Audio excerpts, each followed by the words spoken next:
So welcome back to my channel, and I'm sure you've seen this face before, but today we are not here to talk about a DV lottery.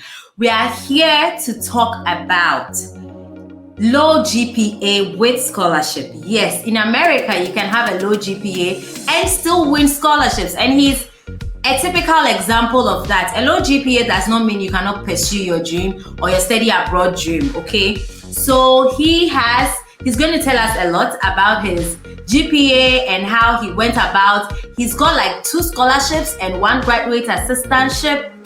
So with his relatively low GPA, so low GPA is quote unquote. So in America, from when your GPA is from 3.0 and above, most schools take that, but we have some other schools that take GPA that is below 3.0 and still give scholarships. So join me and let's talk to Joshua and Chiboy Siako once again. Hi, Joshua. Hi, Doctor. Welcome back. Thank you. I'm good. So I just want to ask you one question to start with. What GPA did you come here with? What GPA? What was your GPA? I graduated the GPA of 2.59. And that's upper, right? Second class upper. No, this is pass. This is even pass, which is I think for the K University. Not even second class lower. No, not even second class lower. Pass. So I graduated with the GPA of CWA, cumulated weighted average, which is the K University grading system. I graduated with the GPA of CWA of 48.19. Yeah, 48. Okay, so let's clarify here. A pass. What is a pass? Okay. Yeah. So let's clarify something here. In Ghana, we use the CWA, cumulated weighted average, which is usually as a percentage. Okay. Now I'm going to do a different video to explain how it's translated into the GPA system. So that means that mama or marks crowd. That means that I was giving you second class and all that. But to be fair, what course did you study? Because I know your course was very tough. Yeah, I did Bachelor's of Science in Chemistry. Yes, I don't like chemistry. So maybe if I were you, I would even get under 20 or something. So yeah, that makes a lot of sense. Okay. So with this cumulated weighted average of what? 40 what? Pass. So guys, 48.19. It's not second class upper, it's not second class lower. It's not pass. It's pass, guys. Yeah, so with the CWA, 70 to 100 is first class, 60 to 69 is second class upper, 50 to 59 is second class lower. So I was the 40s, 45 to 49 is pass. Yes. Yeah. So guys, don't be scared when you graduate with these things, okay? Just do your possible best, okay? If I tell you how it's balling in the United States, you will not use cumulated weighted average to judge anybody in the world, okay? So tell us, what school are you in? Give us the name of your school, because I think maybe people will also like to apply to the school.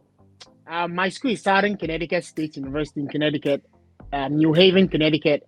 And if you want to apply to my school, I would advise that you check the admission requirements. Probably my department will be taking a low GPA, but not every department will be doing that. So you got to check it before you apply to the program you are interested in, whether they are accepting low GPA or not. Yes.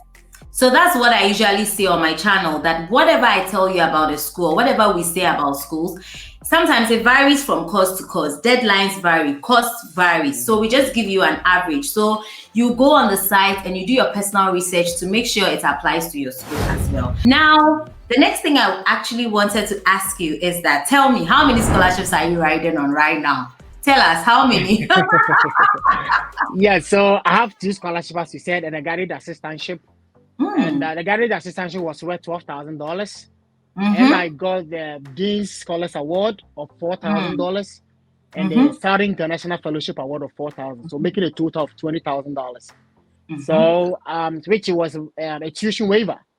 So I remember when I was going for my interview, the visa officer, I told the visa officer I got a tuition waiver, but it was only my graduate assistantship that reflected on the I-20. So she was like, but when I check your cost of attendance, 20,000, and you have, and I told her, man, this is the other scholarship So I showed her the scholarship letter. We did the calculation: 12 plus 4, 16 plus extra 4, making 20,000. That was when she was able to accept that. But the mistake that I did was that I was supposed to inform the international admissions that they should allow all the other scholarships to reflect on To reflect on your I-20. If you are watching me and you got several scholarships, make sure it's reflecting on the I-20. Okay, so most people are scared of scholarships, or some people get school and they say, oh, they didn't get scholarship or what have you. What advice are you going to give them? What should they do differently to be able to land scholarships like the way you landed 2 scholarships with graduate assistantship? So when I went for my first interview, I was denied. I went with Missouri University of Science and Technology. I got admission to study my master's degree in chemistry, but I did not get any form of funding, and the cost of attendance was $42,000. So when I went to the interview, I couldn't convince the visa officer that I'll be able to pay for the tuition, which is $42,000. So I got denied. I did my possible best. I was trying to convince the visa officer, so she even had to go to the chief consular to inform me about my situation. And because my transcript, I had a receipt, and she realized I went to Cyprus, I couldn't complete school, and I'm now coming. And I told them that because my research background is environmental chemistry, I couldn't get a professor back in Cyprus International University who was able to help me with my final year research. So I had to look for a professor in the US, which I got, and they gave me admission. So, so if truly you got a professor, then the professor would have giving you a graduate assistantship, but you came with empty-handed. So I was trying to convince her, though, but I got denied finally. So after that, I had to do my research, speak with friends in the US who also came through school and all that. And I did my research personally. I had to do my own research as well. And I realized that most of my friends were advising me that I need to write the GRE exams, because if I write a low GPA, writing the GRE exams will go a way forward to inform the admission committee of the schools that I will be applying in the future that I'm a good student. Due to this and that reason are the reasons why I graduated low GPA. But when I made time to write the GRE, I came out with a good results. So that means I'm not a weak student. I'm a good student, but due to 1 or 2 reasons. So I did my homework, and I also realized that if you have a low GPA, you need to be doing online courses. We have Coursera. Most of the courses are free, and even those that you pay, you can request for application fee waiver or free. You can let them know about the financial difficulties you're going through, so they should make it free for you. So I did online courses. You can do Microsoft Excel, Microsoft. These are tools that you're going to use for graduate school. And Python, depending on the program that you're going to do. Some are doing SPSS and all that. Data analysis. You can do all these online courses. So if you have a low GPA and per the program you're going to do, you need to have research about it. What tools are going to use for research? So if you realize the tools, you can go to either eds.org or eds.com and Coursera.com, and you can do online courses. And there are lots of platforms that exactly. So I did all those courses, and I make sure it's reflected on my statement of purpose that I am somebody who is ready for graduate school. So preparing myself for graduate school, I'm doing courses, and I've gained a certificate, and also it showed on my CV. Everything on my state of purpose showed on my CV. There should be a correlation. So when I did all that, and I went for the GRE classes, I wrote the GRE. Though I did not get a perfect score, but some schools, the efforts you use to go and write, they know that you are preparing for what? Graduate school. And at the end of the day, I've used the GRE in even my YouTube. I'm applying data analysis and data interpretation. So it's not necessary you getting a good score. I knew someone didn't get a good score, but the person still got scholarship, even myself. Yeah. So most people are scared of the GRE. When they hear GRE, they don't even want to do it at all. So maybe we would have a whole interview about GRE, because people are really scared of GRE, even me. No, you don't have to be scared. Even I remember my friends even told me it's hard, and they discussed you get the low GPA. Even those with first class went, they couldn't get good score. I said no, I'm not gonna give up. I'm not gonna. Initially, my friends told me I can't make it to the US. That's why I went to Cyprus. So in life, don't listen to what people are telling you. Believe in yourself. And I always say that believe. That's the first thing. Believe that everything is possible. All things are possible. Most people send me messages. I got rated 1.8, 1.9, 2. I said, only if you believe in yourself and you're going to do thorough research, you will be able to make it to that dream country and study that program you're interested in. Don't let anyone push you down. Just believe in yourself and put in effort. Pay the price. I also did transcript evaluation. I had to convert my CWA from the University grading system to the US. I did all of them, and it's money. And most students are running away from the transcript evaluation, the GRE, because they think it's costly. Graduate education or even undergraduate requires a lot of work. It's work. That's why when you come here, you might not be able to even touch your phone and talk to friends. You'll be very, very busy with assignments. So if you cannot go through the system of writing a GRE, there's no way when you get here you can go to school because it's hard. You understand? So I went through all this, and by God's grace, I did a lot of schools, sent cold emails to professors. Most of them were rejecting. I did not give up, and most students will complain. I sent cold emails, they are not responding. But don't give up. For me, when they are not responding, it gives me more energy to do more schools. You understand? I will not give up because. But you had a dream. You had exactly. I knew what I've seen, so I had to push.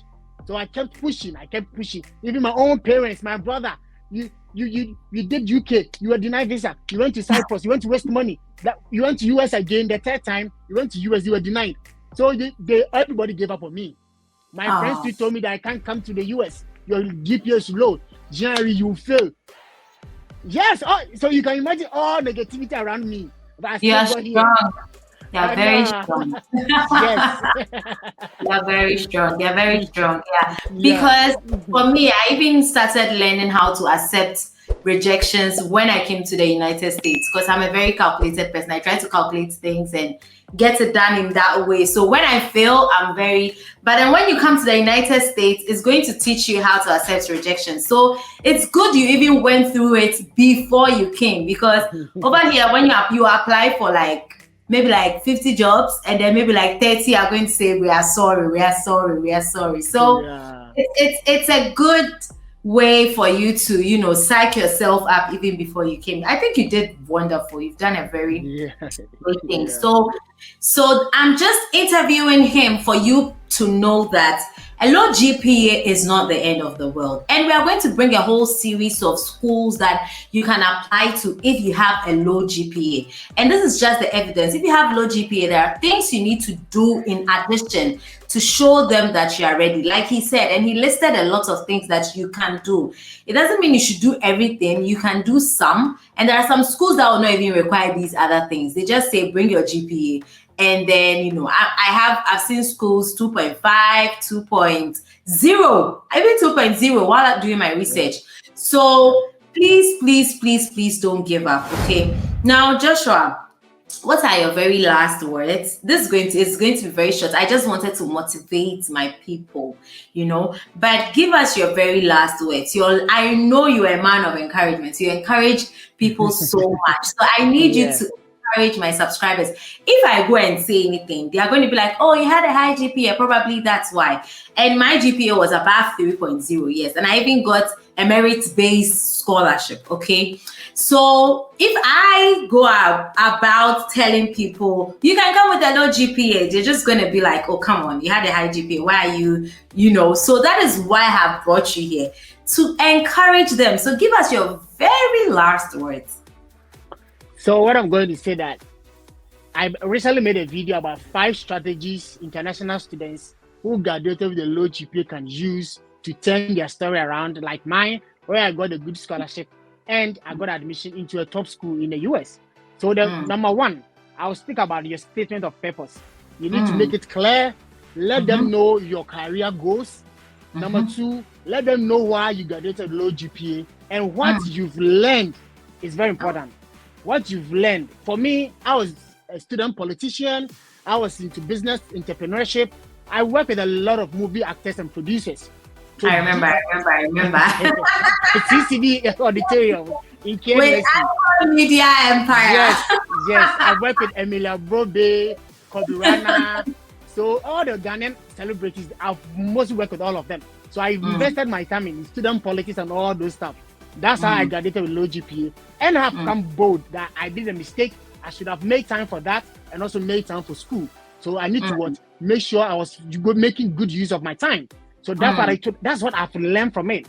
And moving forward, I am not going to repeat. I made a vow to them that I am not going to repeat the same mistake. So, so in the SOP, you need to state all these reasons. And when I wrote a GRE, I was able to prepare. I did online courses and this and that. I did so everything should be on a statement of purpose. Explain yourself so vividly, and also told them that I came from though I have most people. Some people say they lost their parents, but I mean, my parents are not dead, so I can't say I'm not. I told them that financial difficulties. So that's why I involve myself in this business on campus, because I need to also work and make money to take care of my living expenses on campus. You understand? So they realize that no, the guy, I'm not like that. My parents are there. My parents are not there. I can't lie. People kill their parents just to come to America. With SOP, people use SOP to kill their parents. Yeah. So number 2, CV. I use my CV to write a statement of purpose and all your work experience. Sometimes you get a low GPA, but you have 5 years working experience. So you put in there all online courses you are doing. I got a research publication during my undergraduate education. So I had to put it there. And if you have professors that you think they are going to recommend you very well, you put them on the CV. And the next thing is letters of recommendation.